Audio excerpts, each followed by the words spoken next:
Hi, everyone. Thank you for joining the Revenue Optimists. We're a space where revenue operations folks and go-to-market leaders can learn from one another in order to grow their businesses.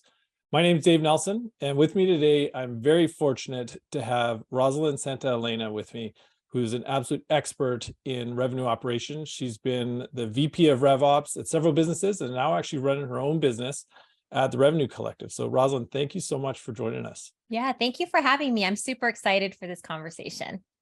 Fantastic. Do you mind telling us a little bit more about yourself? Yeah, sure. So as you mentioned, I've been in sort of the RevOps space as a practitioner for a number of years. I hate to date myself, but it's probably been it's been a little over 20 years now that I've been leading teams, different sizes of organizations, but RevOps is my passion. And so, as you mentioned recently, went out on my own to really try to bring RevOps to more businesses and to more professionals. That's fantastic. And I know you're very well known. In fact, you won the LinkedIn Thought Leader Series for RevOps last year. Is that right? Yes, that's right. So Congratulations. thank you. Thank you so much. I'd love to find out more about the Revenue Collective. And Yeah. are you able to explain a little bit more about what you're doing and kind of what kind of advice you're helping businesses with? Yeah, of course. So the RevOps Collective we're really in the business of, helping organizations build, scale, grow, and a lot of times fix their revenue operations. And we're also very focused on helping the professionals in the realm of RevOps really up-level their skill set, right? And up-level their ability to make an impact to those organizations that they work with through coaching, training, development, and then networking and community. What are the reports that you recommend that people be monitoring and maybe those that people don't tend to think about today? Yeah, there's so many great metrics and things to be looking at, insights, but I think that there's not a one size fits all, of course, right? Because it depends on your type of business and what's relevant to your selling motions and to your customers at the stage at which you're at, right? Because really early stage, you're going to be looking at different metrics than later stage, of course.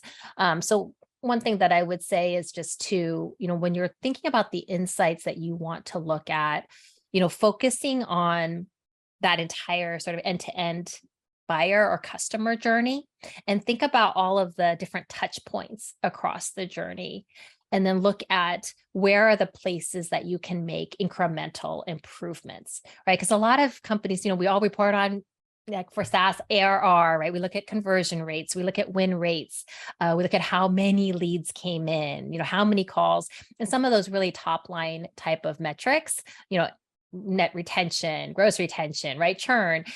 But those are all rear view sort of Lagging lagging indicators. Yeah. indicators, right?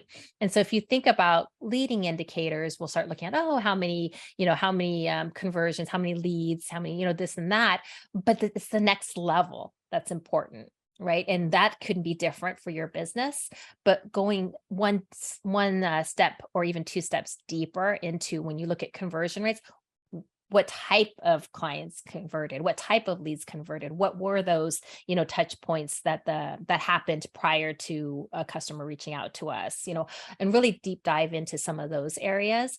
And same thing with like win rates, right? People, a lot of times I see companies, they just report, oh, we have X amount of win rate, then they just want to improve that rate incrementally.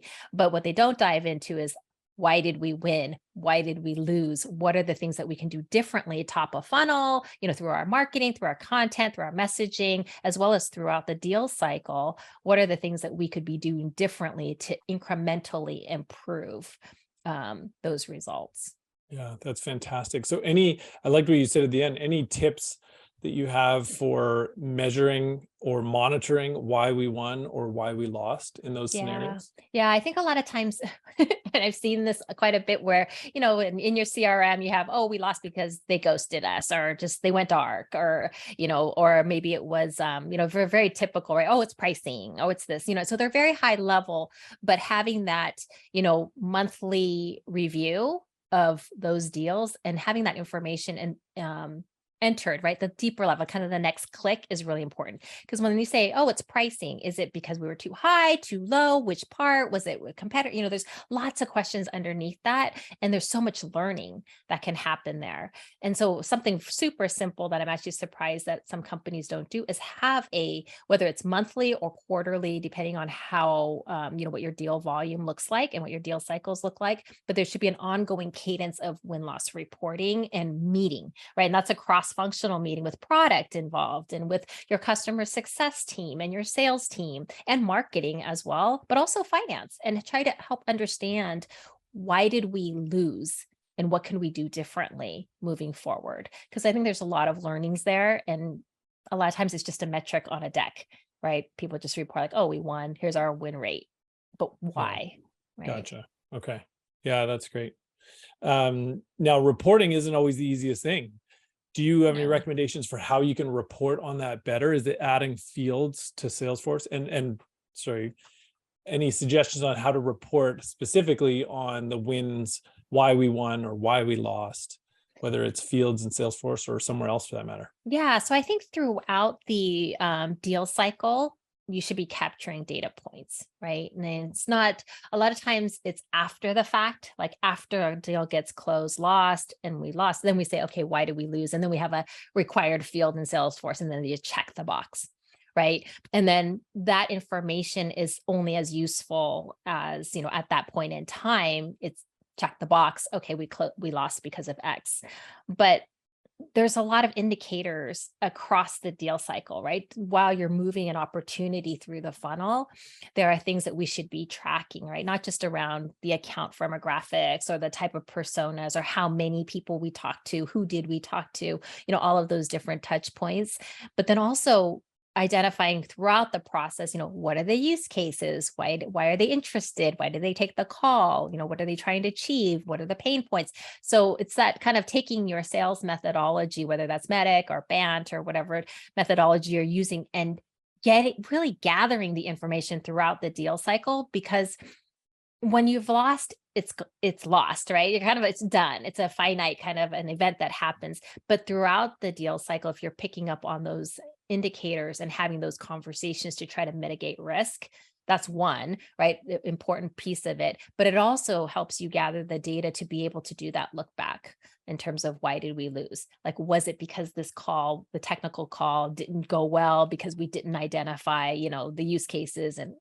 whatever. There's tons of reasons why, but capturing as much of that data as possible throughout the deal cycle versus after the event is done and going back and trying to collect. Interesting. Okay. And so then where would you recommend to actually capture that data throughout so that you can report on it later? Is it in that lost reason field or is it somewhere else? Or I think it's in your deal cycle. So in your CRM or wherever you're tracking, typically it's your CRM, right? Yeah. If we're using Salesforce, it's during that opportunity. So there's fields that are around the characteristics of a deal. And so as things move through from one stage to another, there should be certain fields that you're asking for that should be happening during that stage. Right. So when the technical call happens and you're doing discovery, or maybe you're doing qualification, there should be, 3 or 4 things that are important to capture. Nice. Yeah. Yeah. Yeah, that's smart. And on that note, so you're talking about each stage of the funnel or each stage of the process, I guess the sales process in that case. How granular would you look, and would you suggest that people look at each of the stages and the times to move to stage and the reps performance amongst each stage kind of thing? Yeah. I think that part, it's really important, but a lot of times we're just measuring days between cycles, right? And then everyone wants to just shorten those windows, make them shorter. But I think what's more important is ensuring that each sales stage is meaningful, right? Because sometimes we create sales stages just to have sales stages, right? We know we need them, so we'll create 6 or 7 of them, and they don't really mean anything. I mean, 3, 4, 5, probably plenty of sales stages, depending on your sales cycle. But within those sales stages, being ultra clear on what needs to happen in that stage, entry and exit criteria, right? What are the key actions that need to happen within that stage? And then making sure that those stages are meaningful, showing that there's true movement and progress in the deal.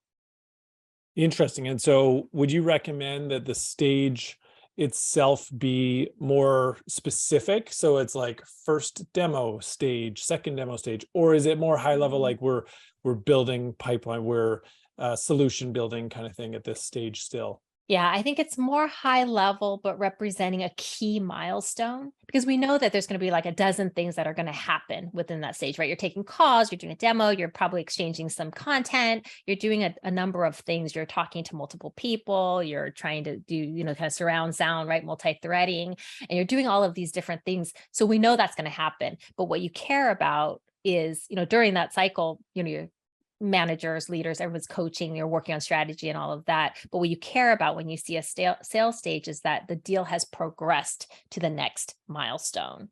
And so with that, that's why I think there's a limited amount of sales stages, but they're ultra clear on what are the outcomes before you can move to the next stage.